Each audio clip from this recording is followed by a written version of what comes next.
it's too expensive. Pet's price is way too high. She need to cut it. No, she doesn't, but you can always count on your girl T for a dated reference.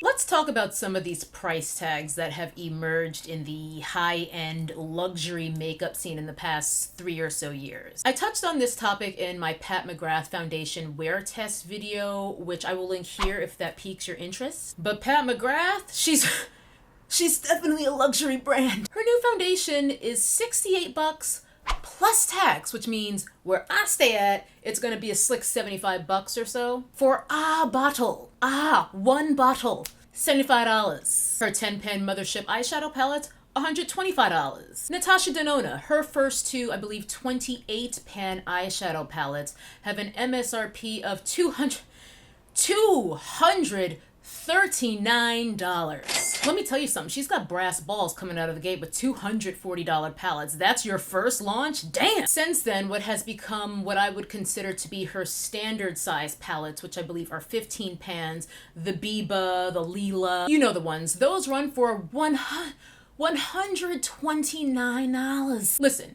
I'm no stranger to luxury makeup. If you cut me, I bleed Charlotte Tilbury Hollywood Flawless Filter shade 6. But my money is not long enough to buy anything and everything I see that I like, and I try really hard to be mindful of my spending. Because when I first started watching makeup videos on YouTube, I most certainly lost sight of what mindful spending looks like. So in more recent years, I've managed to scratch and claw my way out of the sunken place, as my girl Makeup Struggles likes to put it, and it's definitely shifted my perspective on makeup and makeup consumerism. And honestly, I do think that this shift started way back when Natasha Denona first released those two palettes at $240 each. Because that was when people started talking about price per gram, using that to somehow justify this astronomical price tag. Where people, and not makeup artists, regular schmegular people like you and I, the YouTube normies, were breaking down the cost per gram to somehow justify the astronomical prices of these palettes. And to an extent, that trend continues to this day, although not as much, because it seems to me that we have now reached a point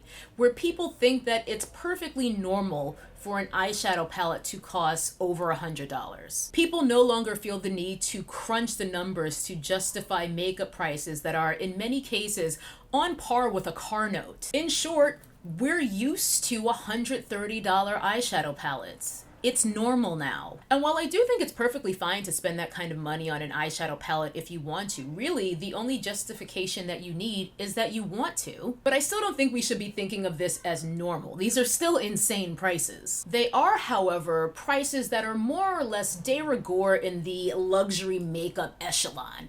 Pat McGrath and Natasha Denona are just a bit different in that they cater more to the millennial social media generation compared to other brands in said echelon. Pat McGrath and Natasha Denona's prices are pretty consistent with what we see from older, more established luxury brands, your Sicilies, your Chantecailles, your Guerlain. It's just that these brands are what we tend to think of grannies using more often than not, or at least the very wealthy. People who are just very well established and have plenty of disposable income. And these older brands, La Prairie, Chanel, and so on, they just don't seem to resonate with the social media generation in the way that Natasha Denona and Pat McGrath do. And thanks to the relentless marketing that is social media, what McGrath and Denona have managed to do is normalize price tags that are typically aimed at a much, much older audience. And it remains the case that workaday millennials like me aren't really checking for Sicily, but man, I covet the Mothership 3 palette. And my girl Alicia, aka Kinky Sweat, whose channel name stands for her kinky hair and sweat life, she is not helping. She is a Pat McGrath stan through and through, and I think the Mothership 3, the one that I want, is her favorite out of all the Pat palettes.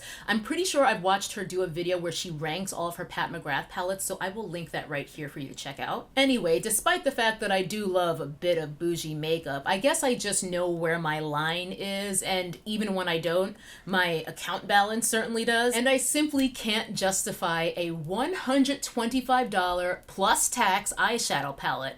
I have been swatching it literally every time I go into a Sephora for like 2 years, and I just can't pull the trigger. And the Natasha Denona Safari palette, I salivate. Want it so bad. Want it so very much, but I cannot. No, literally, I cannot. I've got bills. The one full-size Natasha Denona palette that I do have, Leela, obviously I got the purple one.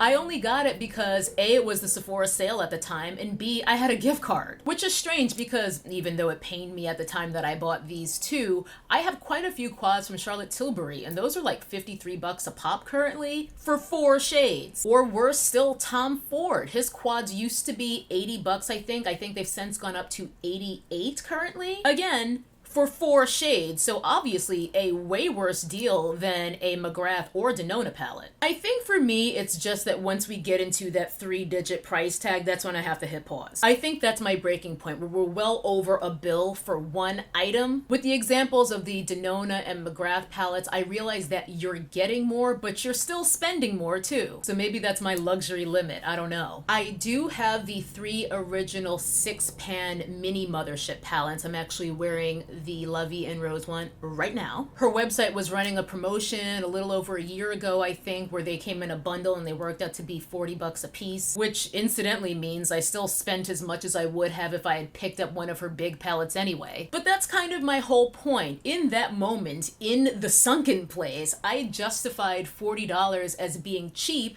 especially since I was getting 18 shades in total compared to 10 shades that I would have gotten with one of her normal mothership palettes. And of course $40 isn't cheap. That's still a considerable amount of money to spend on something, especially as non-essential as makeup. You know, sometimes you just black out when you hit complete order. You have to decide what your limit is and what is worth it to you. Better with Phoebe, another YouTuber I love, put it extremely eloquently when she said, "No amount of makeup is worth endangering your financial future." I'm probably misquoting her, but you get the gist. And frankly, if you don't wear makeup at all, a $10 palette isn't going to be worth it to you. On the other hand, if you are a makeup lover, I don't think there's anything wrong with indulging in luxury and expensive items within reason and within your budget. I just don't think it's necessary for those of us who do like luxury makeup to buy every single luxury palette that comes out, especially if it's just to get some more mid-tone browns and a taupe that we've seen a million times before and that we probably already have. As a result, these days I am way less impulsive about my purchases. I do research, I watch reviews, I swatch, I'll try before I buy if I can, and I even sleep on it. Literally, I will sleep on it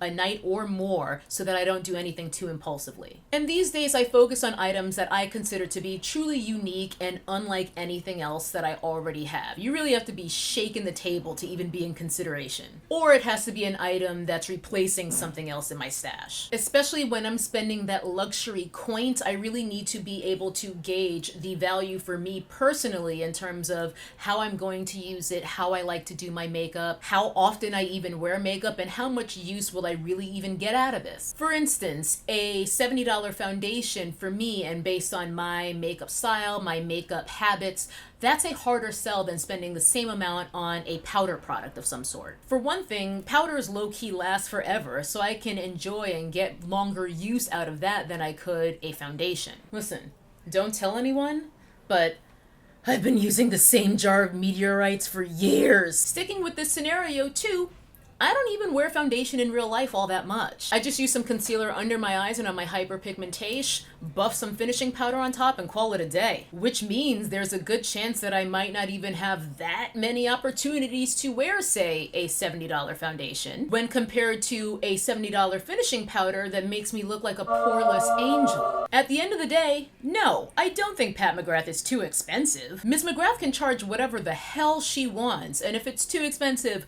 pour moi, then I just won't buy it. Frankly, I'm elated that a Black woman has managed to create such a space in the luxury makeup market and is competing, if not destroying, much more established brands. I ain't following Chanel Beauty on IG, but I'm damn sure keeping tabs on Ms. McGrath. And for anyone who is claiming that Pat McGrath is too expensive or isn't worth it, just make sure you're keeping that same energy for, say, La Mer with their $120 bottle of liquid ash that they call foundation. It's like when people were complaining about Rihanna's Fenty Fashion Line's prices. We been knew this was going to be a luxury fashion label, which means luxury price tags. But I think we all know why people want to bitch about Fenty prices, but not Fendi prices. If something's too expensive for you, you literally cannot be forced to buy it. Simples. However, it still doesn't change the fact that it is pretty mind-boggling that $130 palettes, $240 eyeshadow palettes have become mainstream. So even if you can afford it, please stop acting like these prices are normal, because they are fucking not. And last but not least, let's not fall for the hype of buying something simply because it says Natasha Denona on it or whoever. The fact that the eyeshadow palette costs $130 doesn't mean that it actually performs $100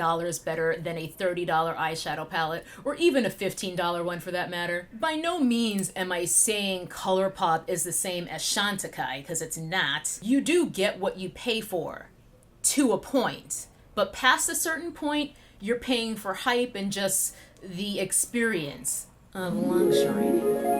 The sun has been setting on me while I've been filming, so this should be interesting to edit, to just see the video get darker from start to finish. But thank you so much for hanging out with me. Let me know your thoughts on these crazy ass price tags on what is now mainstream makeup. And always remember, never trust anyone with a Morphe code. Bye bye. That's a nappy headed hose there, I'm gonna tell you that now.